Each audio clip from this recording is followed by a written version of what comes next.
Homicide men are the right hand of God. The people demand swift and merciless justice. Do you think you might be ready for that? Meant to review this game before E3, didn't happen. LA Noire from Rockstar Games, who of course brought us Grand Theft Auto, the Red Dead Redemption series. This game working on the same engine, but a very different affair. It's by Team Bondi though, and with help. They're Australian, right? Right. Yeah. With help from Rockstar Games. Team Bondi though are the guys behind the Getaway games, which were some of the most underappreciated games on the PS2, hands down. Black Monday. Well, the sequel aside, the first Getaway stands as one of the best games on the system, and no one played it. It's a love letter right there. So LA Noire, you play as Cole Phelps, a detective in 1987 Los Angeles. The LA does stand for Los Angeles. It's not, as some people pronounce it, La Noire. I think it's 47. You think it's what did I say? I just said 87. Did I just say 87? It's 1947 LA. Jesus. Man, the 80s are crazy. Yeah, it's really old school. No, but he plays Cole Phelps. He just got back. I believe that they were in Japan, like Okinawa stuff for World War II. He was a high-ranking officer in there, and you kind of learn the backstory as you go. As a detective, you start as a beat cop. You move up the ranks pretty quickly due to your service history, I guess. You become a traffic cop. You become a homicide detective. You work in Vice. Then you get knocked back down to arson through some spoilers we won't get into. Immediately in this game, you're going to notice that it is not Grand Theft Auto. It is not an action game by any stretch of the imagination. There are, of course, action sequences that use the same controls from those games, so if you played them, you'll be fitting right in. But to compare it to any game, I'm going to say Heavy Rain. Just, that's the best way I can sell it to people, wouldn't you agree? It's a cross between Heavy Rain and Phoenix Wright. I guess. Yeah, more or less. You get on the crime scene, you investigate clues, you interview people, and based on this motion capture technology that I'm using, which is ridiculous, you just stare at like an actor's face giving a performance, and you're like, that's pretty much their live-action counterpart in video game, which is... For the first little bit in the game, you will almost be distracted at how well they captured Uncanny Valley. How well they captured the face, the facial features, and just 90% of the cast of Mad Men is in this game too. Cole Phelps, of course, is played by. Help me out. Yep. So 90% of the cast of Mad Men is in this. So, so there you have it. Throughout the game, you'll see him. They're peppered throughout. I know that guy, or even. Even if they're not in Mad Men, you'll see actors and you'll know them right off the hop, and it just shows you how well they did it. I mean, this has definitely been done in other games. The Getaway actually did the same thing. You had the voice actors Getaway using their faces as well for the actors that they played. Hey, Max Payne did it as well.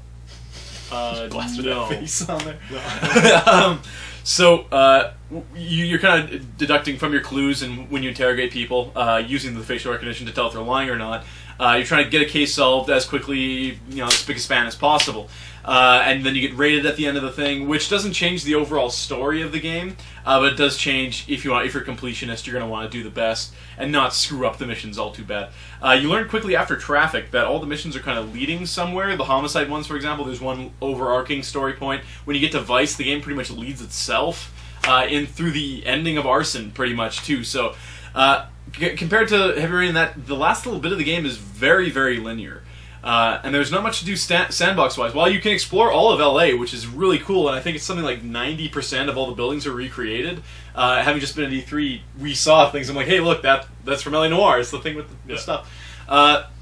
So that's really neat. And aside from looking for landmarks, you can find all the golden reels. There's lots of DLC for this game, which some people have a problem with in that it doesn't advance the story in any way. It's taking place throughout the story.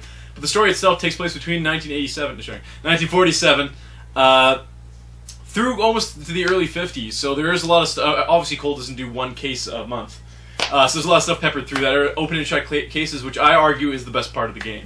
Just kind of kicking up the thing. It's very episodic. You have the title, it brings you in, you see the crime being committed, and then you get in there Matlock style and figure it out. There's also options too. You can set the color to monochrome, so you can have it in black and white, which is super cool. It's not literally just a wash of all the colors. It's actually taken into consideration just the shadows and the lighting and stuff like that really, really well. And it also keeps your mini-map, little things highlighted on the mini-map still in color. But the game itself looks almost like an old movie from the 40s or something like that. So. Production values are ridiculous on this game.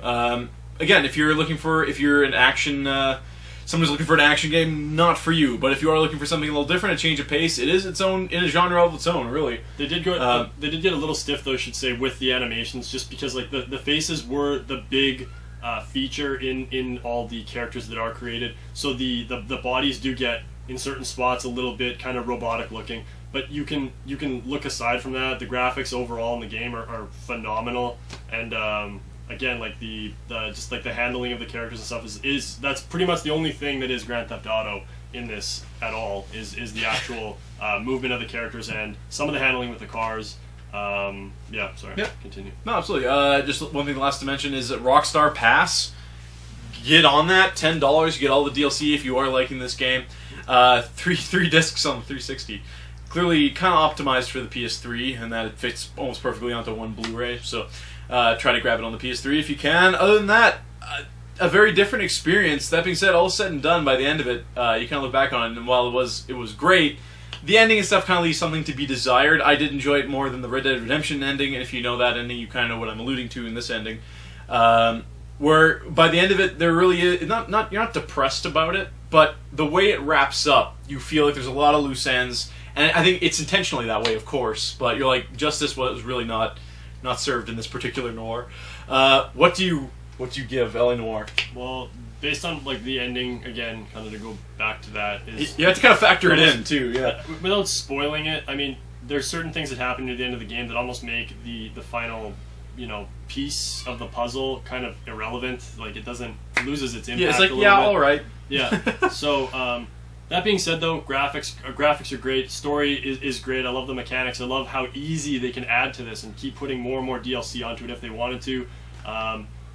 Overall, you got to go pretty high with this one. I'd say probably about an 8 out of 10. 8 out of 10. I'm just below that, 7.5 out of 10, way above average. And again, avoid it if you are an action junkie, because it's not that at all. Half a dozen shooters, sir. Real professionals. I'm only going to warn you once, gentlemen. Stay out of this. I'm a middleman. I distribute for the LAPD.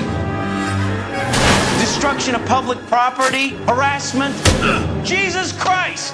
You just don't get it, do you? I think I want him dead. I know a good place. Pick up a shovel and a pick on the way.